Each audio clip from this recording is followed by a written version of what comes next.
If you're looking for Raiders coaching news, you're in the right spot. I'm Mitchell Renz, host of the Raiders Report, and coming up here on today's show, we're going to get into some DC candidate news because the Silver and Black, at the time that I'm recording this video, have put out a request to interview two names for their defensive coordinator job. I'll talk about both of those candidates and ultimately what I think about both of them in terms of being the new DC for the Raiders.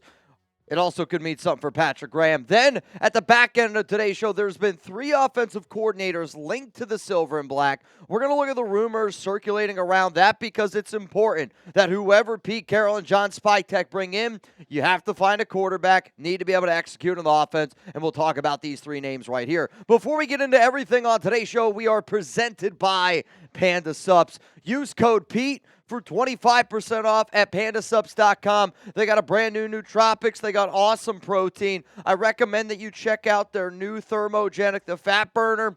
It works really well from what I'm being told from Urbad, the guy who owns Panda. So go check it out. Those links are down in the comments, down in the description of today's show. If you missed our live show on Monday, we did talk about Karl Scott here a little bit, who was requested to interview on January 27th by the Raiders. He worked with Pete Carroll from 2022 to 2023, was a part of the Nick Saban regimes, got some ties to Texas Tech. I only threw that in there because he's at least worked around somebody like Patrick Mahomes. This was a name, though, that I was told Raider fans should like a lot, and I was excited about this because this is one of the candidates that I think Seahawks people would be a little bit concerned if they ended up losing. So did you know this, that he's the only staffer from the Carroll regime that Mike McDonald retained on his staff? That's important to me because that means that he is a well-respected coach by multiple regimes out there. So the fact that this is going to be the very first candidate that the Raiders bring in, at least consider for that next DC job, is something that I like. I also said when I was live that this was a name in terms of Seahawks people considered him bright young mind, 39 years old, and it reminded me of the way Raiders fans talk about Rob Leonard. Well, guess what? Rob Leonard, also good news here, is being interviewed for the Raiders defensive coaching position. He's been the Raiders D-line coach over the past 2 seasons, 15 years of experience, 12 in the NFL. But I love the fact that the Raiders are bringing in somebody like Rob Leonard to sit down and talk to him because I don't know if he's going to get a defensive coordinator job this season, but when you look at some of these candidates, some of these coaches that are on the up and up, you look at a Karl Scott, you then look at somebody like Rob Leonard, and you got to be pretty fired up about that because ultimately that means the Raiders are doing the right things. I'll say this, though. How about this? I'm going to ask you all this question. Would you want the Raiders to hire Rob Leonard? This is going to be the pinned comment on today's show. Give me a yes, give me a no. My answer is going to be right after this YouTube ad break. The reason why I would be on board for the Raiders hiring Leonard is because he's a damn good coach. I'll admit, I would rather PG be the DC again, and then you keep Rob Leonard at defensive line, but that's just not the way that the NFL works. When good coaches start coming up, people start picking them. But would I be happy with Leonard being the DC? Yeah, I would be happy about it. I'll also say the fact that the Raiders are interviewing Leonard, I would imagine that means they are going to try to interview Patrick Graham. Because why would you interview Rob Leonard and not have any interest in PG? To me, if PG doesn't get a request to interview, or if the Raiders don't interview him, that tells me that Patrick Graham probably isn't interested in the job. If he requested or was a finalist for the Bengals job, that tells me he's still interested to coach in the league. He was a candidate to be the head coach of the Jags, still interested to be in the league. If Patrick Graham doesn't interview with the Raiders, I'm just going to guess that that means he doesn't want the job. But here's the fact of the matter. When the Raiders are interviewing names like Rob Leonard, when they're interviewing a name like Karl Scott, who gets a lot of that love from some of the Seahawks people over there, the way that we talk about Leonard, it tells me again that Tom Brady and Mark Davis are doing the smart thing, that Pete Carroll and Syptek are going to do the smart thing. And sometimes, you want to go grab the big-name coach. Doesn't always make it the best. What the Raiders are doing is they are sticking to their plan, and I love the plan that they have in place. Coming up here, let's look at some of the Raiders OC rumors that the nation needs to see. And again, I am recording this video on Monday, January 27th at about 5 o'clock my time. So if anything happens, I will do my best to keep you up to date on social media. Mitchell Renz 365, you already know. So before we get into the OC rumors, today's show again sponsored by Panda Supps. I'm not going to lie to y'all. I'm a little bit tired today. Doing that watch party with Chiefs Bills, crazy. Friday on our off day, coming in celebrating the Pete Carroll, a little bit crazy. And we've been putting our body through the work. So to me, I try to stay healthy with my wedding right around the corner. And the greens are something that I use in the morning to kind of get the body moving. If you are a car person, not Derek Carr, like a vehicle person. And it's really important to keep that oil change going. That's what the greens are going to help you do. If you need help focusing, the reason why I was saying I'm dragging a little bit is because I've had a lot of caffeine. When I need to still be able to be on my A game and need to focus, that's where I get the nootropics. When I go to the gym, as soon as I get done filming this video, I'm going to take a scoop of the burn, and I'm going to lose some weight. I'm going to be able to get some of that good sweat going. And if anybody out there wants to try one of their brand new of the four flavors that I see for Panda supps in this burn is the Blue Raz Rock Candy, Dragon Fruit Watermelon, Peach Berry Lollipop, and Pink Lemonade. From experience, I've had the pink lemonade a lot, though looking out of that list, I kind of want to try the peach berry lollipop. That sounds really good. I've had a peach ring flavored something from Panda before, and it was one of my favorite things that I've had. Use code PETE for 25% off at pandasupps.com. That link's down in the comments and in the description of today's show. Let's now look at some Raiders OC candidates. Now, let me make this very clear. These are not candidates that the Raiders have submitted a request to interview. The next three names that you're going to see are simply names that we are hearing in terms of reports and in terms of rumors. The first name we're going to bring up here is Bo Hardegree, which I think is a name that a lot of y'all already know about, considering the fact that he was the Raiders quarterback coach and interim OC in 2023.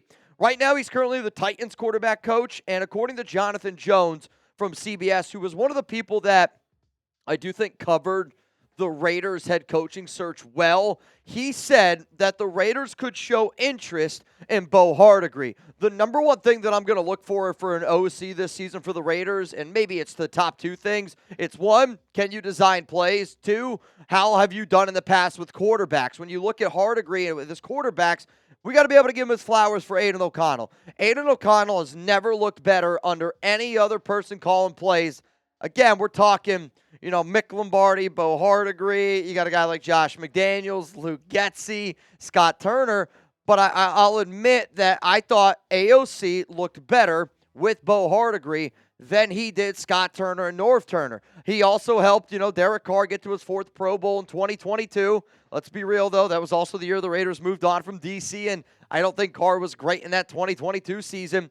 But he does get some credit for how well Mac Jones was able to play in 2021, which is one of the reasons why McDaniels did bring over Bo Hardegree to the Silver and Black. Now, we got some more names here in just a moment, but again, hit that subscribe button, turn on those notifications. We're going to be live today, 4 p.m. Eastern time, when you watch this video in the morning. And if any other things happens around the Raiders, once they hire an OC, I will be live. Once the Raiders hire a DC, I will be live. And if you like tuning in and hanging out with us, there's a chance Chugs and I might be live either Thursday or Friday later on this week. Still working out some of the details, but if we do, I don't want you to miss it, and you got to be subbed. Let's go to another name here that's been linked to the Silver and Black, and this is a name that has actually been brought up a few times around Raider circles over the past few seasons. David Shaw, senior personnel executive right now for the Denver Broncos. He also worked with the Oakland Raiders from 1998 to 2001 and was the Stanford head coach from 2011 to 2022. This report also comes in from Jonathan Jones from CBS. So just like I said this with everybody else, I'll admit, David Shaw has typically been the candidate that the Raiders bring in for the Rooney Rule. So if the Raiders are looking to bring in somebody for the Rooney Rule, David Shaw could be a good name to bring in as a quarterback coach candidate and as an OC candidate. But Shaw has worked with some big-name quarterbacks. When you look at the way Denver executed their plan this offseason, that's something the Raiders got to look at. Bo Nix was the perfect fit with Sean Payton. He was a part of the regime that was able to get him in there. He worked with Jim Harbaugh at San Diego and Stanford. Jim Harbaugh has gets a lot of love for being a great quarterback mind. And then he also helped Andrew Luck go number 1 overall. I'll say this. I think Andrew Luck, no matter what, would have went number 1 overall. But Shaw has worked with big-name quarterbacks and a lot of smart people that are considered QB gurus. Let's go to the final name, and to me, this is the one that needs the most attention from this video. It's Daryl Beville, quarterback coach, pass game coordinator for the Miami Dolphins over the past 3 seasons. And according to Adam Schefter, he said this on the Pat McAfee show, Beville, in quotes, is under consideration for the Las Vegas Raiders. Beville was the OC for Carroll for 7 seasons, got a lot of ties with Russell Wilson there, and Beville had some success. Though Carroll did fire him in 2018 after the Seattle Seahawks went 9-7 and did miss the playoffs. Here's what's important about that, though. Carroll and Beville have mended their relationship. From what it sounds like, they are good now, just like Pete and Russell Wilson have mended their relationship. So the fact that this has been a relationship that looks like it's back on track, it could be a name to keep in mind. And then I found this really interesting quote that I wanted to share with y'all, because a lot of times when somebody gets fired, people go, oh, that guy must have been bad.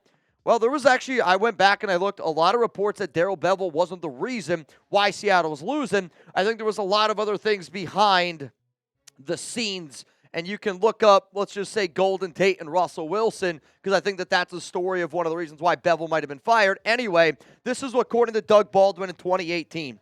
It's not play calling. It's not play calling. We go into a game knowing what the defense is going to give us. The situation that we're going to be in, we don't execute as a team. Offensively, that's what we've seen time and time again. It's that we don't execute the way that we should, and that's on us as players. You can blame Bev all you want to, but the truth of the matter is Bev's not the problem. So Doug Baldwin is regarded as being just one of those great locker room guys that has a sense of what's going on with the team. The fact that that is a Doug Baldwin quote, again, kind of makes me go back to a lot of the rumors, a lot of reports that you've seen of Bevell got fired for outside reasons, not just the performance on the field. But he's worked with Brett Favre from 2000 to 2005, was also, I think, one of the reasons why Favre went to Minnesota.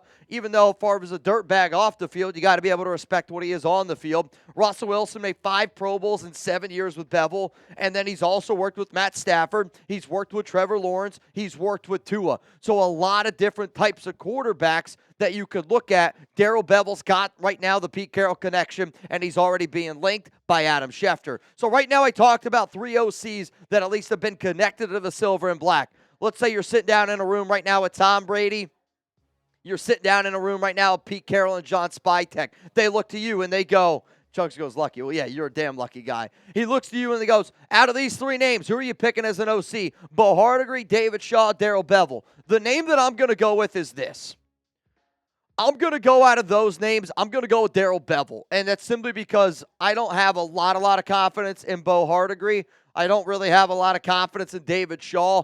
Bevell would be the one name in terms of who I think is the most respected, and it comes from a tree that and an offense that I would like to replicate. Out of those 3 names, this is how I would rank them. If you want to tag me on IG and on Instagram or on Twitter at Mitchell Renz 365, I would greatly appreciate it. But here's the fact. The ball is starting to roll on DC and OCs, and anytime we get an update, we will do our best to keep you guys up to date here on the Las Vegas Raiders.